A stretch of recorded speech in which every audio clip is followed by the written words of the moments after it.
Hi friends, welcome to our channel. This is Giri. ఈరోజు మనం KPHB history అయితే చూడబోతున్నాం. సో, ఈరోజు మనతో మాట్లాడడానికి సుబ్బరాజు గారు ఉన్నారు. మనమైతే ప్రెజెంట్ కేపీహెచ్‌బి ఫిఫ్త్ ఫేజ్‌లో ఉన్నాం. ఈ యొక్క ఇన్ఫర్మేషన్ అనేది ఎవరైనా సరే కేపీహెచ్‌బి లాంటి ఏరియాస్‌లో ప్లాట్ తీసుకోవాలన్నా సరే, లేదంటే ఒక అపార్ట్మెంట్‌లో ఒక ఫ్లాట్ కొనాలన్నా సరే, ఈ యొక్క ఇన్ఫర్మేషన్ అనేది ఖచ్చితంగా యూజ్ అవుతుంది. సో, మీరు గనుక ఫస్ట్ టైమ్ మన ఛానల్ చూస్తున్నట్లయితే మన ఛానల్ ఫాలో చేయండి. Hi sir. ఆ! నేను కేపీహెచ్‌బీలో ఉంటానండి. నా పేరు ఆర్. సుబ్బరాజు. నేను 1984 నుంచి ఇదే కాలనీలో ఉన్నాను యాక్చువల్‌గా. ఓకే. రోడ్ నంబర్ 2లో ఉండేవాడిని. ఓకే. ఫస్ట్ కాలనీ స్టార్టింగ్ ఎక్కడంటే రోడ్ నంబర్ 2. హౌసింగ్ బోర్డ్ ఏం చేసిందంటే 1979లో డిమాండ్ సర్వే అని చెప్పి ఒక నోటిఫికేషన్ ఇచ్చింది. దాంట్లో కొన్ని హౌసెస్ కన్‌స్ట్రక్షన్‌కి ప్రపోజల్ మాట. అప్పటికసలు ఏమి లేదు. ల్యాండ్ మాత్రం ఉంది హౌసింగ్ బోర్డ్ దగ్గర. హౌసింగ్ బోర్డ్ దగ్గర ఎటువంటి బిల్డింగు లేదు. నేషనల్ హైవేకి ఒక పక్క లెఫ్ట్ సైడ్ అంతా. అన్ ఓకే. అంటే ఆన్ ది ఆన్ ది హైవేకి left on the side. South side. Okay. Okay. On the south side towards హైటెక్ సిటీ. రైల్వే ట్రాక్‌కి, నేషనల్ హైవేకి మధ్యలో. ఈ ల్యాండ్ అంతా కూడా ఓన్డ్ బై హౌసింగ్ బోర్డ్. వాళ్ళు అప్పటికి ఒక 10 సంవత్సరాల క్రితం కొనుక్కున్నారు. ధర్మారెడ్డి గారని ఆయన హౌసింగ్ బోర్డ్ చైర్మన్‌గా ఉండేవారాయన. అంటే ఈ హౌసింగ్ బోర్డ్ అనేది ప్రైవేట్ కాలనీయా? Private land acquired okay. By the housing board. Okay. Housing board వాళ్ళు. Housing board has purchased the land from the farmers. Okay. Okay. So, they are not having their own. It is not a government land. Okay. So, acquire రై చేశారు housing board వాళ్ళు. రైతుల దగ్గర housing board కొంత ల్యాండ్‌ని కొని land bank ఏర్పాటు చేసుకుంది. ఓకే. అది వీకర్ సెక్షన్స్‌కో లేకపోతే జనరల్ పబ్లిక్కో ఇన్‌స్టాల్‌మెంట్ బేసిస్ మీద ఇల్లు కట్టి, ఇన్‌స్టాల్‌మెంట్స్ మీద రికవరీ చేసి ఇవ్వడం కొరకు. ఓకే. ధర్మారెడ్డి అనే పర్సన్ ఈ యొక్క. ధర్మారెడ్డి గారు చైర్మన్‌గా ఉండగా ఆయన ఇనిషియేషన్‌లో ల్యాండ్ బ్యాంక్ ఏర్పాటు చేశాడాయన. ఓకే. ఆ తర్వాత 79లో డిమాండ్ సర్వే అని చెప్పి అంటే అసలు దీనికి రెస్పాన్స్ ఉంటుందా లేదా అనేది హౌసింగ్ బోర్డ్ కూడా తెలీదు. ఓకే. ఏముంటుందో లేదో కట్టాక మళ్ళీ ఎవరో అదే తీసుకోకపోతే ఇబ్బంది తీసుకోకపోతే కదా! ఇబ్బంది కదా సో, వాళ్ళకనేసి. Demand survey. డిమాండ్ ఉందా లేదా? సో, దానికోసం సర్వే. ఓకే. ఆ నోటిఫికేషన్‌కి రెస్పాన్స్ వచ్చింది. దానికి ఈడబ్ల్యూఎస్, ఎల్ఐజి, ఎంఐజి అని 3 రకాల ఇళ్ళు కట్టారు ఆ రోజుల్లో. ఓకే. ఎప్పుడది 80-83 3 ఇయర్స్. ఆ 3 ఇయర్స్‌లో వాళ్ళు కట్టినవేంటంటే ఈడబ్ల్యూఎస్‌లు ఒక 1000, హుహు. 1320 ఈడబ్ల్యూఎస్‌లు, 1320 ఇల్లు. ఎల్ఐజీలు ఒక 1100 ఎంఐజీలు ఒక 1000. ఇవి ఓకే. వాళ్ళు కట్టిన 3000 ఇళ్ళు హ్మ్. అంతే. ఓకే. ఈ హౌసింగ్ బోర్డ్‌లో వాళ్ళు హౌసింగ్ ఇనిషియల్ బోర్డ్ స్టేజెస్‌లో. ఫేజ్ 1 దాన్ని ఫేజ్ 1 అండ్ 2 అంటారు. ఓకే. ఫేజ్ 1 అండ్ 2 అది మెయిన్ రోడ్ దగ్గర నుంచి బస్ స్టాండ్ దాకా. ఓకే. ఆ తర్వాత బస్ స్టాండ్ ఆనుకుని థర్డ్ ఫేజ్ వచ్చింది. హుహు. థర్డ్ ఫేజ్, ఫోర్త్ ఫేజ్ ఒకసారి కట్టారు. ఓకే. అది కూడా 85, 86 కల్లా అయిపోయింది. ఆ తర్వాత స్లోగా ఒక్కొక్కటి వచ్చింది. ఇవాళ 15 ఫేజ్‌లు ఉన్నాయి హౌసింగ్ ఓకే. బోర్డ్‌లో. హౌసింగ్ బోర్డ్‌లో మొత్తంగా 15 15 పేజీలు ఉన్నాయి. ఫేజ్‌లు ఉన్నాయి. ఓకే. అప్పుడు ఈడబ్ల్యూఎస్ అలాట్‌మెంట్ ప్రైసు 11,000 అండి. అంటే 11,000 అంటే స్క్వేర్ యార్డ్ 11,000 ఎంతుంది 66 సార్? గజాల సైట్‌లో కట్టిన ఇల్లు ఓకే. Total cost 11,000. ఎన్ని గజాల్లో కట్టారు సార్? 66 గజాలు. 66 గజాల్లో ఒక 66 గజాల్లో స్థలంలో కట్టిన ఇల్లు. అంటే ట్విన్ క్వార్టర్స్ కట్టారన్నమాట. ఓకే. ప్రతిది ట్విన్ను. ఓకే. మళ్ళీ మధ్యలో గ్యాప్ ఉంటది. ఆహా! 2 ఆనుకు స్లాబ్ ఒకటే ఉంటది. హ్మ్. ప్రతి 2 ఏళ్ళకి ఒక స్లాబ్. ఓకే. అది 66, 66 ఇద్దరికి అలాట్ చేశారు. ఇద్దరికి అలాట్ చేశారు. అంటే సార్ మీరు చెప్పేది 66 సగం గజాల స్థలంలో. ఆ సగమే హ్మ్. 10,000, 11,000 అది. 11,000లో ఇల్లొచ్చేసేదప్పుడు. అంతే. 11,000 తర్వాత ఫైనల్ కాస్ట్ వచ్చేటప్పుడు 22,000 అయింది అది. హుహు. రిజిస్ట్రేషన్ టయానికి. ఓకే. ఓకే. 22,000 అయింది. అది ఏ టైంలో పర్చేస్ చేశారు సార్ ఇక్కడ అంటే అది అక్కడ ప్రజలు? అది యాక్చువల్లీ అలాట్‌మెంట్ 79, 80. ఓకే. అది కొద్దిగా ఇనీషియల్ అమౌంట్. ఇంకోటేంటంటే అప్లికేషన్‌తో పాటు మేము కట్టేది రూ. 100 ఈడబ్ల్యూఎస్. ఆహా! ఈడబ్ల్యూఎస్‌కి ఈఎండీ ఉంటుంది కదా! ఫస్ట్ అవును సార్. అప్లికేషన్‌తో పాటు కట్టేది. ఆ! అది రూ. 100. ఓకే. ఎల్ఐజీకి అయితే 200. హుహు. ఎంఐజీకి అయితే రూ. 1000. ఓకే. ఎంఐజీ 311 గజాలు. హుహు. 311 ఆ! గజాలు ఎల్ఐజీలో. ఎల్ఐజీ వచ్చి 111 గజాలు. హుహు. ఈడబ్ల్యూఎస్ వచ్చి 66 గజాలు. ఇది 3 రకాలు కట్టారప్పుడు. ఓకే. ఆ తర్వాత మల్టీ స్టోరీడ్ G+3 హుహు. Third phase and fourth phase. హ్మ్. ఆ తర్వాత మళ్ళీ fifth phase, sixth phase only open plots. Okay. కంప్లీట్‌గా సిక్స్త్ ఫేజ్ అంతా కూడా 633 ప్లాట్లండి అవి. సిక్స్త్ ఫేజ్‌లో. సిక్స్త్ ఫేజ్ మొత్తం. ఓకే. జేఎన్‌టీయూ వెనక భాగం. హుహు.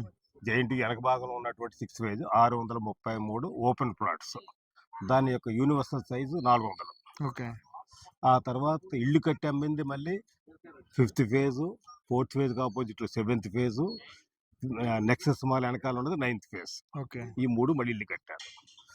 సార్ ఇప్పుడు మీరు 1980స్‌లో ఇక్కడికొచ్చారు గదా! అవును. ఎప్పుడు సార్ నేను 84లో వచ్చాను. 1984లో ఇక్కడికొచ్చారు. మే సో, 84. సార్ అప్పుడు ఆ రోజుల్లో ఇక్కడ గజం ఎంతుండేది సార్ స్క్వేర్ యార్డ్ అప్పుడు అసలు ఎవరు కొనేవాళ్ళు లేరండి. ఈ ముందు ఏరియాలో? హౌసింగ్ బోర్డ్ ఇల్లు తప్ప ఇంకా there is no real estate at all. Okay. Okay. ఆ! ఓన్లీ హౌసింగ్ బోర్డ్ అంతే. కాలనీ వాళ్ళు తప్ప. అంతే. సో, ఆ రోజుల్లో వీళ్ళకి లైక్ అంటే మీకు తెలిసిన అలా అసలు ఎకర్ కానివ్వండి అసలు ప్రైస్. అసలు ఇక్కడ లేదు. నిజాంపేట రోడ్‌లో ల్యాండ్స్ ఓపెన్ ల్యాండ్స్ ఉండేవి. అప్పుడు హుహు. అమ్మేవారు అక్కడ. ఓకే. ఆ ఏరియాలో ఏమాత్రం అది ఉండేది సార్? ఎకరం 50,000 అట్లా అమ్మేవారు. ఓకే. ఓకే. నిజాంపేట రోడ్‌లో నిజాంపేట అదే రోడ్‌లో నిజాంపేట వెళ్ళే రోడ్‌లో. అదే హోలిస్టిక్ హాస్పిటల్ ఆ ఏరియా అంతా అవునవును. కూడా అప్పుడు అగ్రికల్చర్ ల్యాండ్స్. హుహు. అప్పుడు అమ్మేవారు. ఇదంతా గూడా ఒకప్పుడు మొత్తం అంతే. కంప్లీట్‌గా అగ్రికల్చర్ ల్యాండ్ అంతే. Come forest land. ఇటుపక్క ఎక్కడ అగ్రికల్చర్ ల్యాండ్ లేదు. ఓకే. ఆ హైవేకి ఇటు హైవేకి సైడ్. అటుపక్క ఉంది. హైవేకి పైపక్క అగ్రికల్చర్ ల్యాండ్ ఉండేది. అవును. అంతే. ఓకే. సార్ ప్రెజెంట్ మనం చూస్తున్నాం రీసెంట్‌గా గూడా తెలంగాణ ప్రభుత్వం అవును.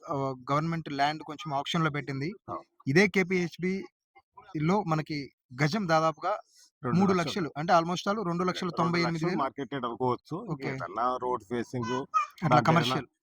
అదర్ ప్లస్ పాయింట్స్ ఏదైనా ఉంటే 3,00,000 ఉంటే ఉండొచ్చు కాక ఓకే. Recent times. నార్మల్‌గా 2,00,000 అయితే ఉంది. Okay. On an average on an average. ఒక మంచి సార్ ఇదే కేపీహెచ్‌బీలో మీరు ప్రతి ఒక్క డెవలప్‌మెంట్ ఫేజ్ వైస్‌గా అన్నీ చూసాం. చూస్తున్నారు.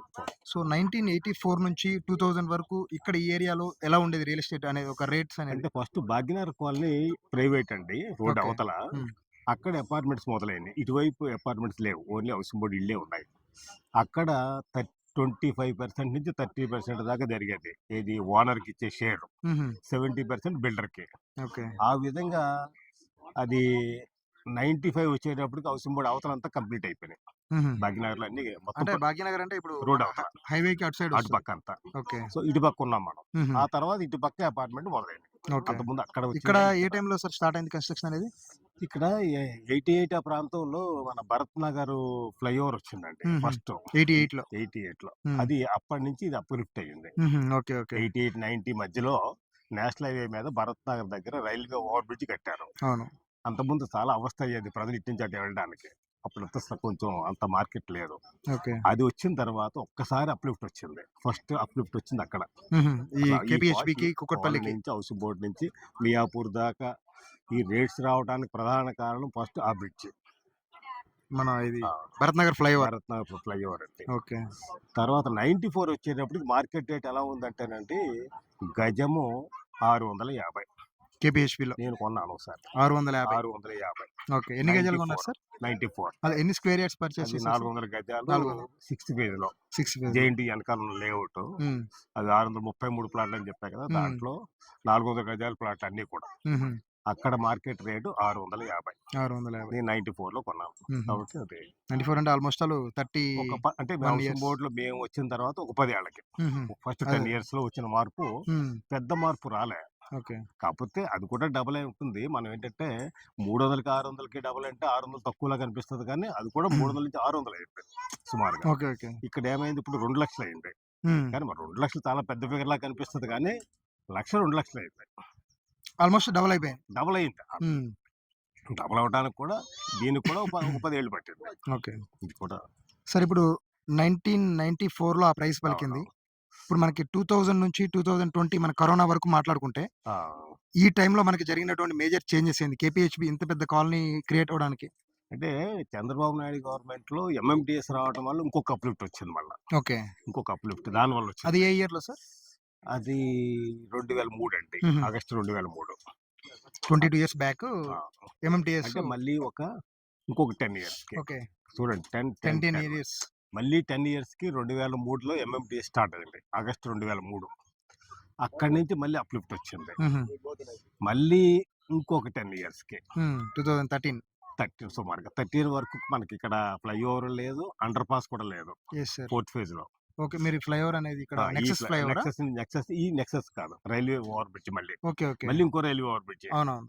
ఇది 2013, 14 ప్రాంతంలో వచ్చింది. ఓకే. ఓకే. అప్పటి వరకు సాఫ్ట్‌వేర్ వాళ్ళు చాలా నానా యాతనలు పడేవారు. హుహు. వీళ్ళంతా మియాపూర్ ఎళ్లి హైటెక్ సిటీకెళ్ళాలి. మొత్తం తిరుక్కొని ఆ! రావాల్సొచ్చేది. ఆ తర్వాత ముందు అండర్ పాస్ ఇచ్చారు. రైల్వే హ్మ్. ట్రాక్ అనేది. అవునవును. అప్పుడు ఒక అప్‌లిఫ్ట్ వచ్చింది. కొద్ది రోజులకే ఫ్లైఓవర్ కట్టారు. హుహు. మళ్ళీ ఆ ప్రైజ్ వచ్చింది. హ్మ్. అట్లా స్టెప్ బై స్టెప్ ఈ రేంజ్‌కి ప్రతి 10 ఇయర్స్‌కి ప్రతి 10 ఇయర్స్ సుమారుగా మీరు తీసుకున్నట్లయితే 84 నేను చూశాను. హ్మ్. 74లో హైదరాబాద్ వచ్చాను నేను అవును. యాక్చువల్‌గా 50 ఏళ్ళు అయింది. మీరెక్కడ సార్ ప్రాపరు? నేను వెస్ట్ గోదావరి అండి. వెస్ట్ గోదావరి. నేను ఉద్యోగానికి వచ్చాను. హుహు. 74 నుంచి 2010 వరకు ఉద్యోగం చేశాను. రిటైర్ అయ్యాను. రిటైర్ అయ్యి 15 ఏళ్ళు అయింది. ఓకే. లాస్ట్ 15 ఇయర్స్‌గా ఇక్కడే 15 ఇయర్స్ కేపీహెచ్‌బీలో. నేను 84 నుంచి ఇదే కాలనీలో ఉన్నాను. ఓకే. ఓకే. మొట్టమొదటి 15 మందిలో నేను ఉన్నాను. ఓకే. అక్కడ ఎంత ఇబ్బంది అయ్యేదంటే ఆ రోజుల్లో కరెంటు మీటర్ వచ్చేది కాదండి. కరెంటు స్టార్టింగ్‌లో మీరు ఇనిషియల్‌గా 15 మంది ఉండేవాళ్ళు. ఆ ఈ రోడ్‌కి 15 ఇటు సైడ్. మంది బోర్డ్ ఎక్కడ తెచ్చుకున్నామంటే హ్మ్. కొండాపూర్ ఎళ్లి అక్కడ మేము కరెంట్ మీటర్ తెచ్చుకునేవాళ్ళం. హుహు. రూ. 100 లాన్స్ ఇచ్చి తెచ్చుకునేవాళ్ళం. హ్మ్. నడుచుకుంటా ఇలా ఎళ్లి. హ్మ్. సాయంత్రం అయ్యేటప్పటికి కరెంట్ వైర్, సర్వీస్ వైర్ అలా లైన్‌ల మీద ఏసేవాళ్ళం. పొద్దున హ్మ్. తీసేసేవాళ్ళం. ఆ లైన్ మ్యాన్ వస్తాడేమో అని. హుహు. ఆ విధంగా కరెంటు స్టార్టింగ్‌లో ఒక 15 మంది ఒక 15 సొసైటీగా ఫార్మ్ అయిన ఈ RTC KPHB. Number 2 road number 2లో ఈడబ్ల్యూఎస్ ఓకే. ఓకే. అలాటీస్ మేము. హుహు. ధైర్యం చేసి ఓ 15 మంది వచ్చాము. ఓకే. ఎలా వచ్చామంటే అక్కడ ఒక బోర్ ఉంది. Hand bore. హుహు. అక్కడ రాత్రి 9 గంటల నుంచి 11 గంటల దాకా ఒకళ్ళ తర్వాత ఒకళ్ళు బిందెలతో నీళ్లు పట్టుకొని తెచ్చుకొని జీవనం సాగించేవాళ్ళం. ఓకే. అదే కేపీహెచ్‌బీ అనేది ఈరోజు అదే లక్షల మంది. కరెంటుకేమో ఆ సమస్య. హ్మ్. సిటీ బస్సు ఆగేది కాదు. ఓకే. మెయిన్ రోడ్డుకెళ్ళి సిటీ బస్సు అప్పుడు సెట్విన్ బస్సులు ఉండేవి. Sir Setwin. Setwin city bus అంటే సార్ మనకిప్పుడు ఈ రూట్‌లో ఎక్కడి వరకు ఇది ఉండేది ఆ రోజుల్లో? బిహెచ్ఎల్. బీహెచ్ఎల్ వరకు ఉండేది. అది బీహెచ్ఎల్ ఎంప్లాయీస్ కోసం అవునవును. వేసుంటారు కావచ్చు. అవును. ఓకే. ఫ్యాక్టరీ గేట్ ముందు. హుహు. గేట్ అక్కడ దాకా. వరకు. అక్కడ దాకా. ఓకే. తర్వాత ఇక మధ్యలో ఏమి లేదండి. హుహు. అమీర్పేట, కూకట్పల్లి విలేజ్, హ్మ్. నెక్స్ట్ హౌసింగ్ బోర్డ్ కొద్దిగా, హ్మ్. తర్వాత ఇక బిహెచ్ఎల్ హుహు. అంతే గేమ్ లేదు. ఈ 2, 3 స్టాపుల అంతే మధ్యలో. అంతే అంతే. అది కూడా సెట్విన్‌లో కూడా పెద్ద బస్సు ఉండేది. హ్మ్. అది ఎప్పుడన్నా అయ్యేది ఒక్కోసారి. రోజు మేము ఆఫీస్‌కి ఇక్కడి నుంచే నాంపల్లి వెళ్ళేవాళ్ళం హుహు. ఆఫీస్‌కి. హ్మ్. రోజు ఆఫీస్‌కి ఇక్కడి కేపీహెచ్‌బీ నుంచే. నుంచి నాంపల్లి. మంచినీళ్ళు కూడా అండి మొట్టమొదట్లో అసలు నీళ్ళు లేవు. హుహు. ఆ బోరే. బోర్ తర్వాత సెకండ్ స్టేజి పబ్లిక్ ట్యాప్‌లు పెట్టారు. హ్మ్. పబ్లిక్ ట్యాప్‌లో నీళ్ళు వదిలేవారు. మళ్ళీ కొన్నాళ్ళకి ఇండివిడ్యువల్ హౌసెస్ కనెక్షన్ ఇచ్చారు. హుహు. సో, అది stage by stage. So, sir ఒక 10 ఇయర్స్ బ్యాక్ మనం అంటే 2000 నుంచి 2020 ఈ మధ్యలో ఆ! చాలా మేజర్ చేంజెస్ అయితే జరిగాయి. అవును. మనకి భరత్ నగర్ ఫ్లైఓవర్ గానివ్వండి, పద్మావతి ఫ్లైఓవర్ ఇక్కడ అండి, ఈ అండర్ పాస్ ఫ్లైఓవర్ కానివ్వండి, అండి. ఇవన్నీ అవును. జరిగాయి. అండ్ అవును. ఇప్పుడు మీరు స్టార్టింగ్‌లో ఒక 15 మంది ఇక్కడికొచ్చి, అవును. సో, ఇనిషియల్ స్టేజెస్‌లో ఒక 40 ఇయర్స్ బ్యాక్ మనం మాట్లాడుకుంటే, ఇక్కడ ఒక సొసైటీ అనేది ఫార్మ్ అయింది. సో, మీరు వన్ ఆఫ్ ద మెంబర్‌గా ఉన్నారు. అవును. అండ్ ఇప్పుడు లాస్ట్ మనకి కరోనా ముందు నుంచి కానివ్వండి, కరోనా తర్వాత నుంచి కానివ్వండి, ఇక్కడ పాపులేషన్ అనేది చాలా ఎక్కువైపోయారు. విపరీతంగా అసలు విపరీతమైన విపరీతంగా అయిపోయింది. పాపులేషన్. ఇప్పుడు కేపీహెచ్‌బీ అనేది మన అవును. చాలా పెద్ద హౌసింగ్ బోర్డ్ కాలనీగా, అవును. సో, చాలా డెవలప్‌మెంట్స్ అయితే జరిగాయి. ఈ అవును. మెట్రో వచ్చాక అంటే ఈ ఏరియాకి మెట్రో వచ్చిన తర్వాత మీరు చూసినటువంటి ఒక మేజర్ చేంజెస్ ఏంటి? మెట్రో రావడం వల్ల కామన్ పీపుల్ కన్నా కూడా above middle class people passengers ఎక్కువండి మెట్రోలో. హ్మ్. ఎందుకంటే ఎంఎంటీఎస్‌లో టికెట్ రేట్ రూ. 5, రూ. 10. హ్మ్. ఇది రూ. 50. అవును. పైకి ఎక్కాలి. వీళ్ళు సామాన్లు పట్టుకొని పని చేసేవాళ్ళు. వాళ్ళ చేతిలో సాధారణంగా మిడిల్ క్లాస్ అనగానే చేతిలో సమ్ లగేజ్ ఉంటుంది. ఎటువంటి వాళ్ళకైనా. అవును సార్. లగేజ్ లేనివాడు ఫస్ట్ క్లాస్ అండి. మీకు ఒకటే లెక్క. హ్మ్. లగేజ్ లేకుండా నడిచేవాడు సుపీరియరు. హ్మ్. కొంచెం లగేజ్ ఉందంటే మిడిల్ క్లాసు. హ్మ్. ఆ చేతిలో పనికొచ్చే సామాన్లు ఉన్నవాడు వర్కర్ కల్చర్. ఇంతే మూడే హుహు. విషయాలు అక్కడ. చేతిలో పనిముట్లు ఉన్నాయంటే హ్మ్. పనివాడు. ఇంటి సామాన్లు ఉన్నాయంటే మిడిల్ క్లాసు. ఏ సామాన్లు లేవంటే హై క్లాస్. ఓకే. అంతే. సార్ ఇప్పుడు మెట్రో మనకి కేపీహెచ్‌బీకి ఏ ఇయర్‌లో మనకి ఇక్కడ ప్రపోజల్స్ వచ్చాయి? దీని గురించి మీరేమన్నా చెప్తారా? ఇది 18లో స్టార్ట్ అయిందండి మెట్రో. 18లో ఆ! స్టార్ట్ అయింది. 18లో స్టార్ట్ అయింది. ఓకే. అంతే. ఇది కన్‌స్ట్రక్షన్ అనేది ఎప్పటి నుంచి? దానికి ఒక 5 ఏళ్ల ముందండి. ఓకే. కన్‌స్ట్రక్షన్ అనేది దానికి ఒక 5 ఏళ్ల నుంచి దానికి ఒక స్టార్ట్ 5, 6 అయింది. ఏళ్ల ముందు ఎల్ఎన్‌టీ వాళ్ళు అంతకుముందు సత్యం వాళ్ళు హుహు. సత్యం అదే దాన్నేమంటారు సత్యం కంప్యూటర్స్ సత్యం వాళ్ళది కంప్యూటర్. వాళ్ళదో ఓకే. కన్‌స్ట్రక్షన్ కంపెనీ ఉంది. హుహు. సత్యం కన్‌స్ట్రక్షన్స్ అని. వాళ్ళు ఓకే. టెండర్ ఏశారు. హ్మ్. వాళ్ళు గవర్నమెంట్‌కి ఆఫర్ చేశారు. హుహు. ఒక 30,00,000 30,000 కోట్లు మేమే తిరిగిస్తాం రాబోయే 10 ఏళ్లలోనో, 5 ఏళ్లలోనో చెప్పారు. వాళ్ళు టెండర్ ఏశారు. హ్మ్. కానీ వాళ్ళు ఏదో క్యాన్సిల్ అయ్యింది. ప్రభుత్వాలు మారినియి. ఓకే. మారిన తర్వాత ఎల్ఎన్‌టీ వాడు ఫైనల్‌గా వాడి టెండర్ యాక్సెప్ట్ చేశారు. దానివల్ల చాలా బాగుంది. ఓకే. సార్ ఇప్పుడు కేపీహెచ్‌బీలో మనకి డిఫరెంట్ ఫేజెస్ ఉన్నాయి గదా! అవును. వీటికి వాటర్ కనెక్టివిటీ అంటే ఇప్పుడు మనకు మంజీరా వాటర్ ప్రధానంగా యెస్. చూసుకుంటే, యెస్. మంజీరా వాటర్ కనెక్టివిటీ ఎప్పటి నుంచి ఉంది సార్ ఇక్కడ? ఎప్పటినుంచో ఉందండి. అప్పటి నుంచి ఉంది. స్టార్టింగ్ ఆ! మనకి కాలనీ స్టార్టింగ్ నుంచి ఉంది. డే ఇచ్చినప్పటి 1 నుంచి కూడా 84 నుంచి ఉంది. 81 నుంచి కూడా 84 నుంచి. 84 నుంచి కూడా ఇక్కడ 84. మనకి 84 స్టార్ట్ అయింది. హుహు. అప్పటి 84 నుంచి ముందు కూడా వాటర్. లేదసల. హ్మ్. 84 ఇప్పుడు మాతోటే. ఓకే. ఓకే. స్టార్టింగ్ నుంచి. ఇప్పుడు గ్రౌండ్ వాటర్ లెవెల్స్ ఎలా ఉన్నాయి సార్ ఈ ఏరియాలో? మీకు లైక్ గ్రౌండ్ ఏమన్నా వాటర్ 1000 అడుగులు దాటి ఎళ్ళాలండి. హుహు. 1000, బోరేయాలంటే. 1200 బోరేయాలంటే ఎళ్ళవలసిందే. హ్మ్. మేము అప్పుడు 120 గజాలకేసాం. హుహు. 120 అడుగులకి వేసాం. ఓకే. ఎప్పుడది 2001లో. హ్మ్. మేము ఈ ఏరియాకి మళ్ళీ 2001లో వచ్చాం. ఓకే. రోడ్ నంబర్ 2 నుంచి ఇక్కడ మూవ్ అయ్యాం. హుహు. 2001లో. ఓకే. ఇది యాక్చువల్‌గా మాకు అలాట్‌మెంట్ వచ్చి 96 హ్మ్. ఇక్కడ ఈ ఏరియాలో. ఓకే. ఇక్కడ హౌసింగ్ బోర్డ్ గవర్నమెంట్ రేట్ వచ్చి స్క్వేర్ యార్డ్‌కి 400. హుహు. మాకు నోటిఫై చేసిన ఏరియా హ్మ్. 96లో హ్మ్. Government rate 400.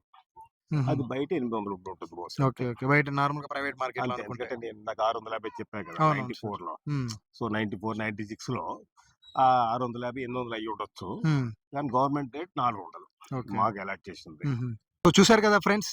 కేపీహెచ్‌బీ గత 40 ఏళ్ల చరిత్ర మాట్లాడుకున్నట్లయితే 1980స్, 90స్‌లో 1994లో గజం 400 ఉండేది.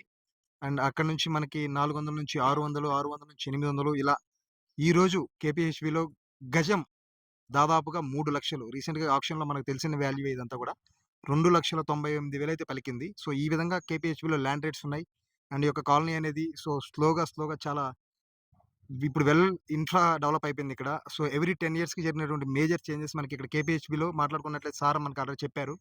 భరత్ నగర్ ఫ్లైఓవర్ అనేది చాలా పెద్ద పీట వేసిందనే చెప్పొచ్చు. ఈ యొక్క కేపీహెచ్‌బీ కుకట్పల్లి ఏరియాస్‌కి. ఆ తర్వాత మనకేంటంటే రోడ్ కనెక్టివిటీస్ మెల్లమెల్లగా ఇన్‌ఫ్రా అనేది చాలా బాగా డెవలప్ అయింది. ఆ తర్వాత వచ్చినటువంటి ఆ యొక్క అండర్ గ్రౌండ్ మనకి అండర్ పాస్ కానివ్వండి, ఆ తర్వాత వచ్చినటువంటి ఫ్లైఓవర్స్ కానివ్వండి. సో, వీళ్ళకి స్టార్టింగ్ నుంచి కూడా వాటర్ కనెక్టివిటీ చాలా బాగుండేదంట ఇక్కడ. సో, ఈ విధంగా కేపీహెచ్‌పీ అయితే డెవలప్‌మెంట్స్ కంటిన్యూయస్‌గా అవుతున్నాయి. ఈరోజు ఒక పెద్ద హౌసింగ్ బోర్డ్ కాలనీ అయితే ఇక్కడ తయారైంది. సో, థాంక్స్ ఫర్ వాచింగ్ అండి. ఇలాంటి మరిన్ని వీడియోస్ కోసం మన ఛానెల్ ఫాలో చేయండి. అలాగే మీరు ఏ ఏరియా గురించి తెలుసుకోవాలనుకుంటున్నారో కింద కామెంట్ సెక్షన్‌లో మెన్షన్ చేయండి.